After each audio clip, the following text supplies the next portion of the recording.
Saint-Jérôme Harley-Davidson. Pour voyager, pour s'habiller, pour partir sur un nowhere, pour rouler en toute liberté. Ta route commence chez Saint-Jérôme Harley-Davidson.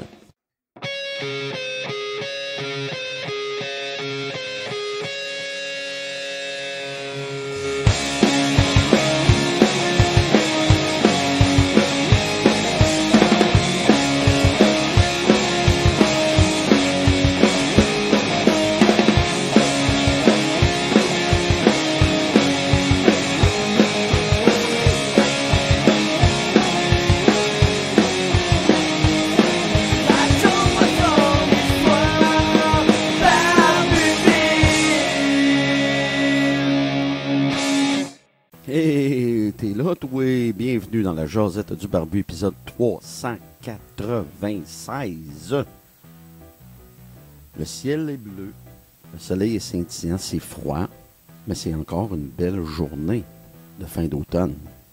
C'est vrai qu'il fait noir de bonne heure maintenant parce qu'on a reculé l'heure, on a fait le changement d'heure, mais ça reste tout de même des belles journées. Puis si tu manques de soleil, ben sur l'heure du dîner, on va prendre une marche, une demi-heure, pas plus. Puis sinon, t'as pas le temps. Si t'as pas le temps, ben, prends des vitamines D. Ça va t'aider. Mais là, la question la plus importante. T'as-tu fait ton lit ce matin? T'as-tu fait ton lit comme David Goggins? T'as-tu fait ton lit comme Joe Rogan? T'as-tu fait ton lit comme Vitaly Klitschko? Mais non, t'as pas fait une opération à cœur ouvert. T'as pas été sur la planète Mars, évidemment. Mais le premier geste de ta journée, si t'as fait ton lit, est une réussite. Voilà. J'ai plusieurs sujets pour toi aujourd'hui. Je ne sais pas si on va réussir à passer à travers, mais du moins, on va essayer. En tout cas, premier sujet, imagine-toi donc Meta Business, qui est une branche de Facebook. C'est pour les professionnels comme moi, pour ceux qui utilisent ça pour en faire la promotion de leur boutique, de leur podcast, de leur site Internet. Meta Business appartient à Mark Zuckerberg, Facebook. Et imagine-toi donc que Zuckerberg, mercredi, a annoncé un plan. La maison mère du géant des réseaux sociaux va supprimer, d'ici la fin de 2022, 11 000 postes, soit 13% de ses effectifs. Ben, c'est beaucoup. Déjà, leur réseau social Instagram et WhatsApp avait déjà dit qu'il y aurait un gel des embauches jusqu'en mars 2023. Mais là, une chose, Meta Business comptait 87 000 employés. Ils vont en couper 11 000. C'est, comment je pourrais te dire ça? C'est énorme. C'est beaucoup d'employés. C'est 13% d'employés. Mais attends une minute, là, j'ai vu dans l'article ce que Meta Business ferait. Bon, écoute bien ça. Mark Zuckerberg, il trouve que les chiffres ne sont pas là, puis il a besoin de réduire le nombre de ses employés, mais écoute bien ce qu'il fait.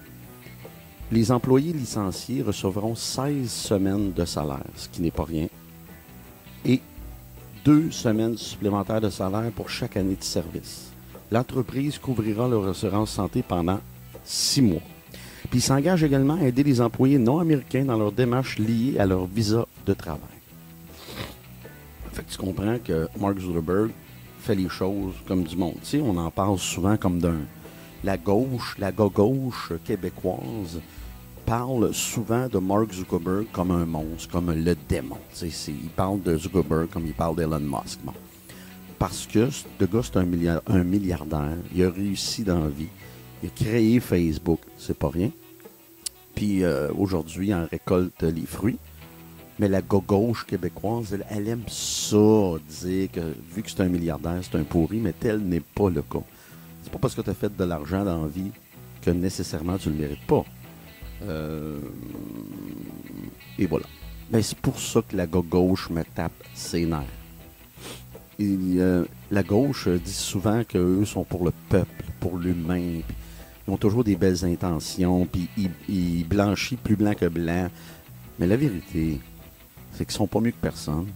Quand ils parlent de Zuckerberg de cette façon-là, ils sont de mauvaise foi. Le gars va donner 16, il licencie 11 000 personnes. Il donne 16 semaines de paye à tous ces employés-là. Puis il rajoute 2 semaines avec chaque année que tu as été employé pour Facebook. Moi, je pense que c'est excellent. Puis en plus, il paye les assurances santé pendant 6 mois. Ben, c'est beaucoup. Puis il va donner des visas américains. Il va les aider à obtenir le visa à ceux qui n'étaient pas américains et immigrants. Moi, je pense que c'est excellent. Puis je le souligne ce matin parce facilement, on va taper sur la tête de ces gens-là, de ceux qui contrôlent en quelque sorte le milieu des réseaux sociaux dans le monde. C'est très, très gros. On a juste à penser à Jeff Bezos et son Amazon aussi. Donc, c'est facile de taper sur la tête de ces gars-là. Puis là, ben, je voulais rendre à César ce qui appartenait à César. Zuckerberg, il n'aime pas les chiffres. Il n'aime pas le dernier trimestre. Ils font pas de profit. Ils n'en perdent pas, mais ils font pas de profit. Donc, lui, il veut diminuer son nombre d'employés. Et puis, on peut pas le blâmer. On peut vraiment pas le blâmer. C'est sa business. C'est de la business. La gauche, elle voudrait que tout soit communautaire. La gauche voudrait qu'on vive dans le communisme, que le médecin fasse autant d'argent que le gars qui travaille chez McDo, mais ça n'a pas de sens. C'est pas ça la vie. C'est pas réaliste. Bref, bravo à Mark Zuckerberg et son équipe. Bon, pas bravo pour le licenciement, évidemment, mais bravo à eux pour ce qu'ils offrent à ces employés-là qui seront licenciés. Bravo. Puis qui sait, peut-être que Meta Business va se remettre à faire des profits, puis ils vont en réengager de ce monde-là, là, éventuellement. Des fois, c'est un certain temps donné, et puis, ben, après, ça repart, puis on recommence. Ben, c'est ça, les business, c'est ça. Tu sais, là, on est présentement en récession, il y a de l'inflation. Ben, c'est ça, ça fait partie des facteurs de la vie, puis à un moment donné, les business réagissent face à tout ça. Ils sont là pour faire des profits, ils sont pas là pour... c'est le but d'une business, c'est de faire des profits. C'est absolument ça. Je dirais à la gauche que c'est nécessaire des business pour faire vivre une société. Ça n'en prend. Ça fait vivre du monde, ça fait rouler l'économie. Je sais que la gauche n'aime pas s'entendre ça, mais c'est pas mal ça. Prochain sujet, en parlant de la gauche, il y a beaucoup de vedettes gauchistes qui ont décidé de quitter Twitter. Puis là, qu'est-ce que ça a fait? C'est qu'il y a un réseau social qui s'appelle Mastodon. OK. Eux, ils utilisent 4100 serveurs. Ils ont reçu 1 million d'abonnés à cause de ça cette semaine. Mais tu sais, 1 million d'abonnés sur tous les abonnés Twitter, je vais te dire, c'est un grain de sable dans le désert. Oui, il y a des vedettes gauchistes qui ont décidé de s'en aller là, puis tant mieux pour eux. Mais il faut savoir que Mastodon, ce réseau social-là, j'ai fait le tour un peu, j'ai été voir, je me suis informé. C'est pas user-friendly, là. C'est pas comme Twitter, là. Ça ressemble un peu à Reddit. Si t'aimes pas Reddit, tu vas détester Mastodon. Moi, je capote pas sur Reddit. Puis ce nouveau réseau social-là, on dit potentiellement pour remplacer Twitter.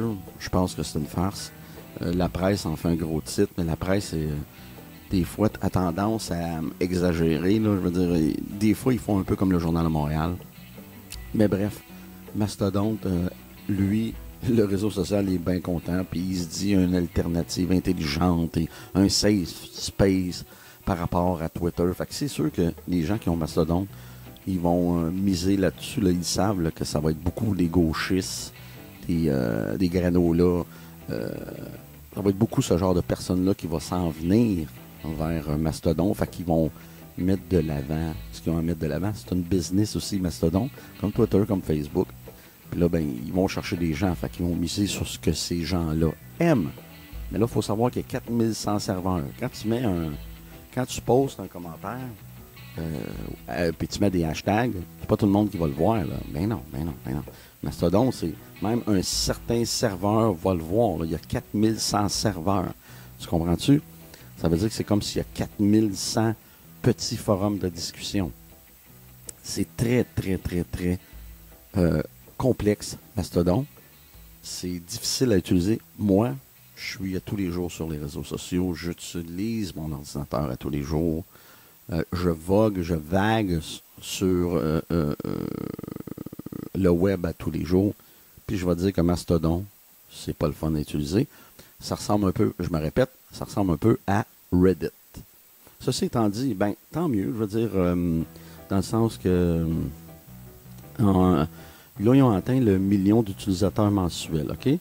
Il faut savoir que ce réseau social-là a été créé en 2016, d'accord? Bon, puis quand tu mets des commentaires, tu sais, Twitter, c'est 280 caractères que tu as le droit d'utiliser. Eux, c'est 500. Donc, ben, c'est d'autres choses. Ça devient d'autres choses. Moi, j'aime bien le 280. Le 140, je trouvais que c'était pas assez. Mais le 280, pour moi, ça a bien du bon sens. Ça permet de synthétiser son opinion. À 500, là, on va en avoir qui s'étirent, puis on ne synthétise pas. C'est pour ça que j'aime moins Mastodon aussi. Il existe depuis 2016. Mais là, Mastodon a complètement éclaté grâce à la venue de Elon Musk sur Twitter. Pour le, tu sais, Elon Musk, là, parlez-en bien, parlez-en mal, mais parlez-en. C'est un peu ça. On va voir d'autres sujets. On va prendre une pause, puis je te reviendrai.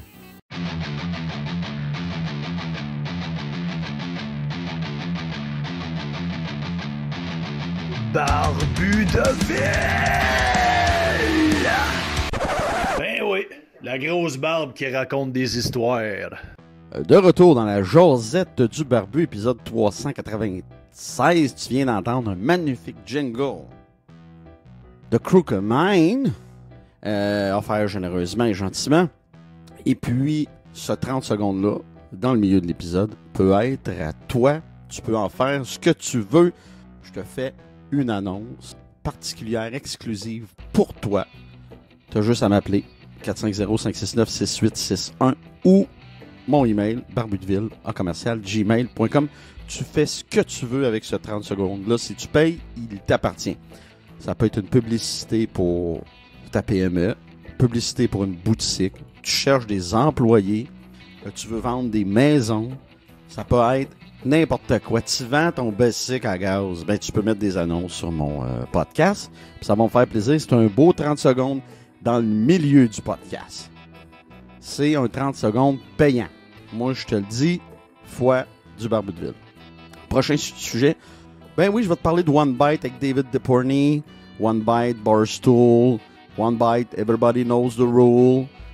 C'est le gars qui mange des pizzas, qui s'en va dans une pizzeria, qui sort avec une boîte, qui prend une slice, qui la mange et qui la note. David Deporney fait ça depuis 5 ans environ. Il a fait pas mal le tour des États-Unis, je te dirais.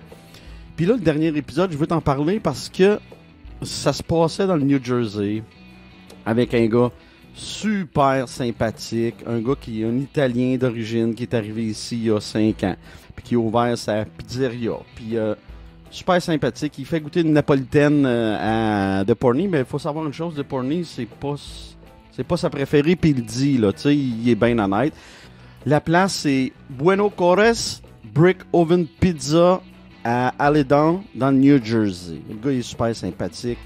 D'habitude, même quand les propriétaires sont là, il donne ses notes sans gêne, mais là, le gars était tellement sympathique, il voulait pas l'insulter. Puis c'est un peu ça, David Deporney. Il voulait pas l'insulter, il a donné 6.9. Il donne jamais en haut de 6.9 pour une napolitaine, c'est pas son genre de pizza. Mais bref, il y a c'est une bonne note pour une napolitaine dans le cas de Deporney. Mais je sais pas pourquoi il y a ces rules-là. C'est comme les pizzas de Détroit, c'est pas ses préférés, mais il donne des notes en bas d'un certain niveau. Mais moi, je pense que de ce côté-là, je suis pas d'accord avec lui. Peu importe le style de pizza, une bonne pizza, c'est une bonne pizza. Puis ça n'a pas rapport avec son style. Ça, c'est mon opinion à moi. Mais tout de même, je te conseille, c'est ma suggestion YouTube de la journée. One Bite sur YouTube. Tu vas dans l'onglet recherche, fais One Bite, tu vas tout voir les affaires de David Deporney. Et c'est un excellent YouTuber, journaliste aussi à Fox.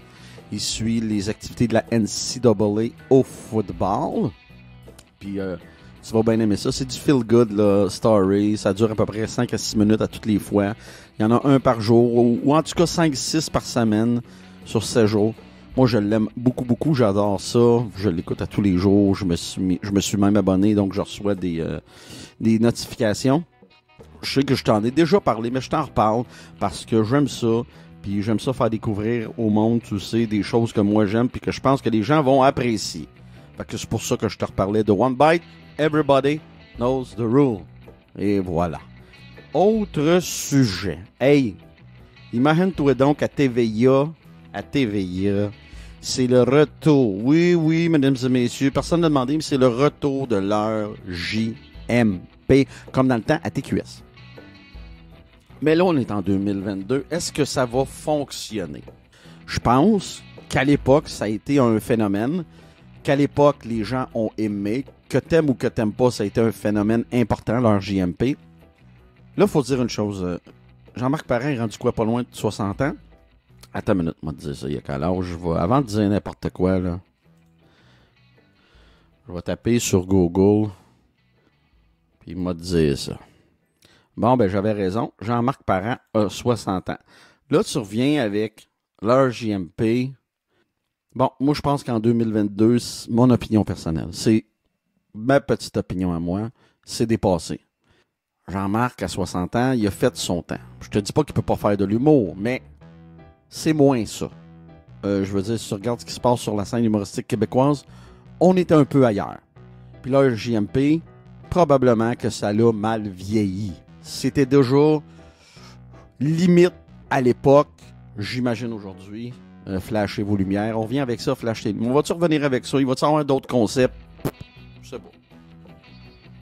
Bref, j'ai appris ça aujourd'hui, que c'était le retour de l'heure JMP à TVA, puis j'ai fait des frissons. Pas de bonheur, par exemple. D'autres sortes de frissons. Un peu d'horreur, je veux dire. Ouais. J'exagère un peu, mais j'aime ça. Tu me connais, tu sais comment je suis. Mais bref, c'est le retour de JMP à la télévision conventionnelle. Et déjà, il fait son podcast. Ben, peux-tu appeler ça un podcast? En tout cas, déjà, il est sur YouTube. Rien contre le gars, évidemment. Là, il y a eu des bons monologues et tout ça, mais des fois, je pense qu'il faut passer à d'autres choses. Puis je pense pas que Jean-Marc Parent a besoin d'argent. S'il revient, moi, honnêtement, je pense que c'est une question de cash. C'est parce qu'il aime trop le cash. Ça, c'est mon opinion. Peut-être que je suis des patates complètement, puis il vous dirait le contraire, puis je serais capable de le reconnaître. Mais, moi, je pense que c'est quétaine. C'est ça que je veux dire. C'est quétaine. Puis, si c'est populaire, ça va être moche et triste. C'est ce que je souhaite pas de malheur, évidemment. Je te dis juste ce que moi, je pense, puis j'essaie d'être le plus transparent là-dedans. Bref, j'ai hâte de voir ce que ça va donner ou pas voir, tu sais. Prochain sujet, ben là, on parle d'une future vedette. Ouais. Connor Bedard. Connor Bedard, je savais pas ça, j'ai appris dans un excellent article de la presse que pendant, à 13 ans, il jouait avec des joueurs élites de 15 ans, puis il a fini premier marqueur de sa ligue. C'est quand même assez extraordinaire à 13 ans. Non, il jouait avec à 13 ans, il jouait avec des gars de 17 ans. C'est exceptionnel et extraordinaire. Je pense que cette année-là, il a marqué 75 buts ou quelque chose de même. C'est complètement fou. Donc, là, il y a beaucoup de tergiversations. Je me sais pas. Anyway, ça se parle pas mal du premier choix au repêchage au total en 2023 qui s'en vient, qui va avoir lieu à Nashville, Tennessee. Et puis, on parle pas mal de 2 gars. En fait, on parle de 3 gars. Hein? On parle de Connor Bedard, Adam Fantilli et de Matvei Michkov. Michkov devrait sortir 3e. À date, c'est ce que tout le monde dit, c'est ce que tous les experts disent. Là, il faut savoir qu'au championnat mondial junior des moins de 20 ans, qui est un championnat pour les 20 ans, c'est eux qui performent. Ben, sur le premier trio de l'équipe canadienne, ça va être Connor Bedard et Adam Fantilli. Je répète, attention, restez bien assis. Sur le premier trio de l'équipe canadienne pendant les fêtes, ça va être 2 gars de 17 ans. Connor Bedard et Adam Fantilli. C'est du jamais vu. C'est très rare. Et je suis persuadé qu'ils vont dominer puis qui vont être le meilleur duo du championnat. On va voir aussi Matvei Mishkov avec les Russes, évidemment. Mais Matvei Mishkov, son problème, je le répète, c'est qu'il est sous contrat avec la KHL jusqu'en 2026. Donc, il ne pourra pas venir dans la Ligue nationale avant, ce qui est un peu triste. Mais les équipes vont pouvoir dealer, s'ils veulent, avec les équipes de la KHL. Ça va coûter cher. C'est pour ça que Matvei Mishkov va sortir 3e et que Connor Bedard et Adam Fantilli vont se battre pour la première position. Il y a beaucoup de recruteurs qui disent que Fantilli va remporter la loterie. Moi, je suis de ceux qui disent qu'il ne faut pas sous-estimer Adam Fantilli juste parce que il est très, très, très, très talentueux. Il a des mains de pianiste. Puis il mesure 6 pieds 2 déjà, puis il pèse 210 livres. Le gars risque d'être 6 pieds 4 à la fin de sa croissance. Un gars talentueux, gros, robuste, ça te rappelle pas quelqu'un qui malheureusement a été trop blessé. Moi, ça me rappelle le 88, Eric Lindros. C'est un peu ça, Adam Fantilli, mais sans les commotions cérébrales et les blessures. C'est ça, Adam Fantilli. C'est Eric Lindros, mais en mieux. C'est Eric Lindros 2.0. Tant qu'à Connor, ben lui, c'est un whiz, c'est un pianiste, c'est Beethoven, c'est Mozart, c'est Chopin. C'est un joueur générationnel, c'est un joueur de génération, comme l'a été Sidney Crosby, comme l'est Alexander Ovechkin. C'est ce genre de joueur-là, comme Connor McDavid. Connor Bedard risque de réécrire les livres, les statistiques de la Ligue nationale. Un peu comme le fait Connor McDavid, peut-être mieux même. Peut-être que Connor Bedard, offensivement, a une petite coche minime de plus que Connor McDavid. Il y a eu The Great One, Wayne Gretzky. Il y a eu The Magnific One, Mario Lemieux. Il y a eu The Next One, Eric Lindros. Et il y a Connor Bedard, The One. Donc, ça va se battre entre Fantilli puis Bedard pour la première place. Bon, à la fin de la journée, je crois que l'équipe qui va finir dernière, je dois dire que ça m'étonnerait que ce soit Adam Fantilli qui soit choisi. Je te parle de mes goûts personnels à moi. J'aime bien le genre de Fantilli. Mais convaincu que l'équipe qui va finir dernière, peut-être Vancouver, là, ça sera encore mieux. Il vient de Vancouver, Connor Bedard. Ça serait beau. À ce moment-là, si c'est les Canucks, c'est sûr qu'ils prennent Connor. Si c'est les Blackhawks, ils vont prendre Connor aussi. Donc, ou l'Arizona. J'ai hâte de voir.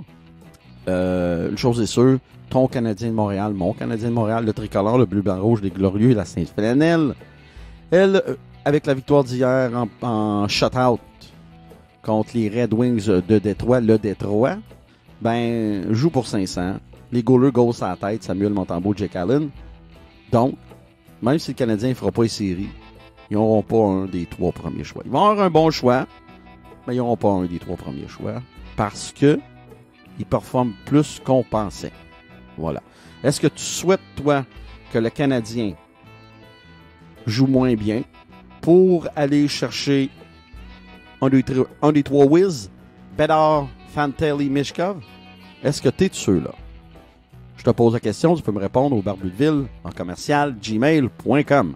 Dernier sujet de la Josette 396. Le en direct de l'univers de samedi dernier de Michel Fugain. Michel Fugain, un Français du Grand Bazar. C'est lui qui a fait la chanson « Fais comme l'oiseau ». Tu vois que j'ai tout un rythme d'enfer, voilà. Ben, encore une fois, en direct de l'univers, c'est un feel good. C'est une émission feel good. Ça fait du bien au cœur, ça fait du bien à l'âme. C'est du bonheur en petites portions. J'adore ça.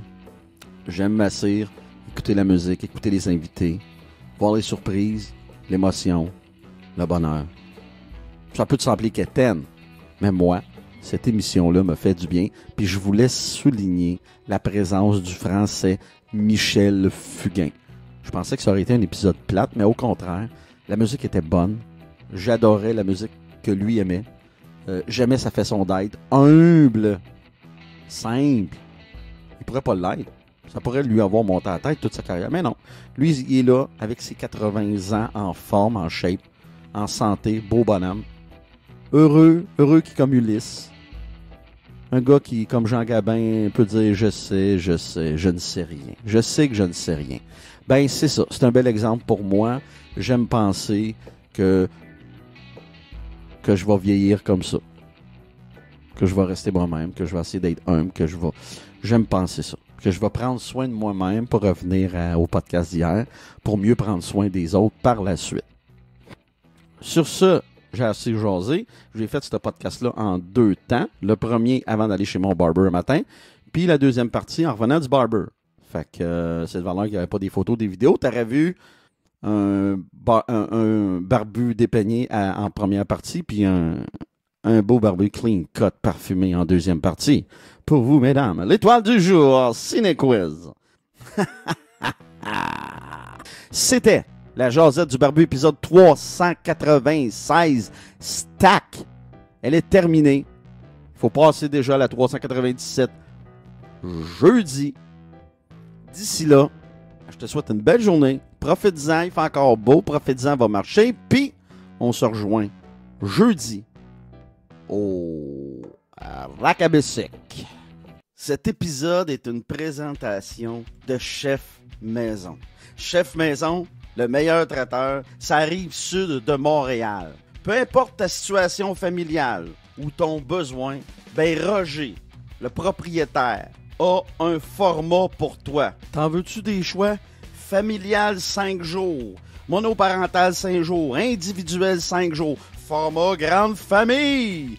Familial 2 jours, monoparental 2 jours, individuel 2 jours, grande famille 2 jours. Puis là, je t'ai même pas parlé des forfaits lunch à part de ça. T'as juste à appeler au 438-872-9500. Puis mon ami Roger Yengang va se faire un plaisir de bien te servir. Parce qu'oublie pas, ça tu le sais, Chef Maison, la solution.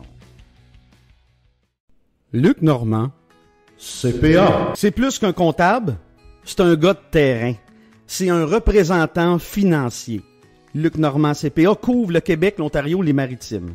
C'est un VP virtuel aussi. Financement, subvention, production, vos RH, la paye. C'est simple, Luc Normand CPA.